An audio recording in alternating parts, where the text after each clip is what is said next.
Assalamualaikum warahmatullahi wabarakatuh.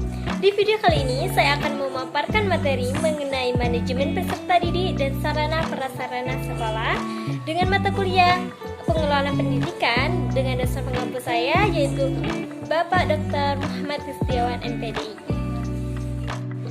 Sebelum memasuki pemaparan materi, saya akan memperkenalkan diri saya terlebih dahulu. Perkenalkan, saya Puji Puspitasari dengan NPM A1A023080. Saya dari Fakultas Keguruan dan Ilmu Pendidikan, Program Studi Pendidikan Bahasa Indonesia dari Universitas Bengkulu. Langsung saja kita masuk ke pemaparan materi pertama, yaitu mengenai pengertian manajemen peserta didik.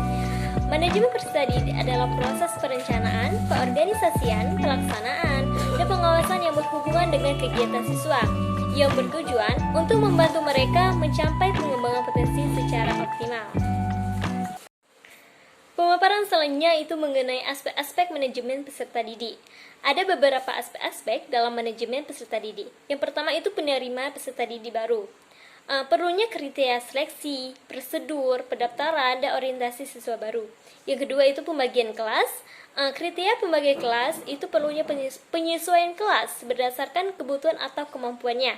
Yang ketiga, bimbingan dan konseling. Perlunya layanan bimbingan akademik, sosial, dan emosional.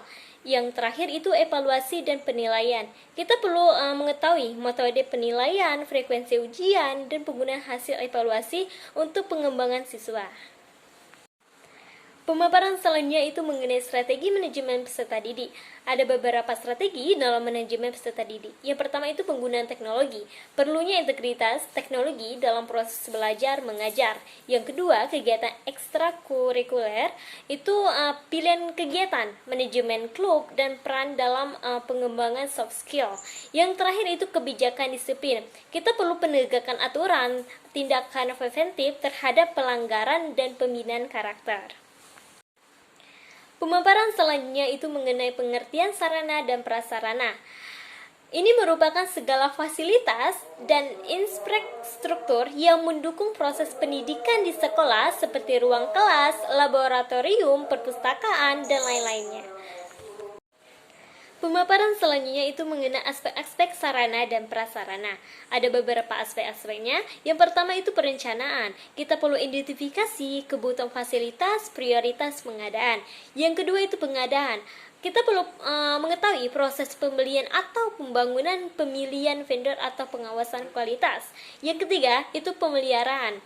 Perlunya kita mengetahui jadwal pemeliharaan rutin, perbaikan fasilitas, dan pergantian peralatan. Yang terakhir itu penggunaan.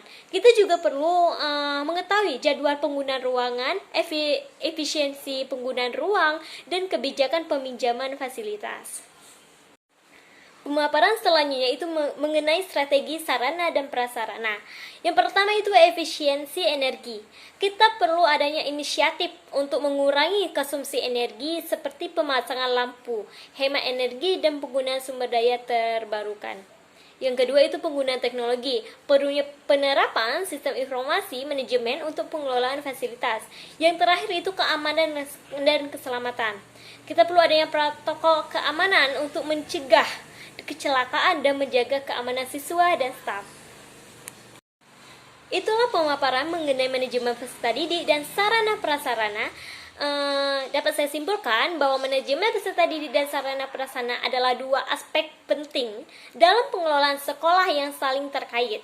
Keduanya harus dikelola dengan efektif untuk menciptakan lingkungan belajar yang kondusif dan mendukung pencapaian tujuan pendidikan. Setiap sekolah perlu mengembangkan pendekatan khusus yang sesuai dengan kebutuhan dan kondisi lokal mereka untuk mengoptimalkan kedua aspek ini. Mungkin itulah pemaparan materi dari saya. Saya akhiri, wabillahi taufiq wal hidayah. Wassalamualaikum warahmatullahi wabarakatuh.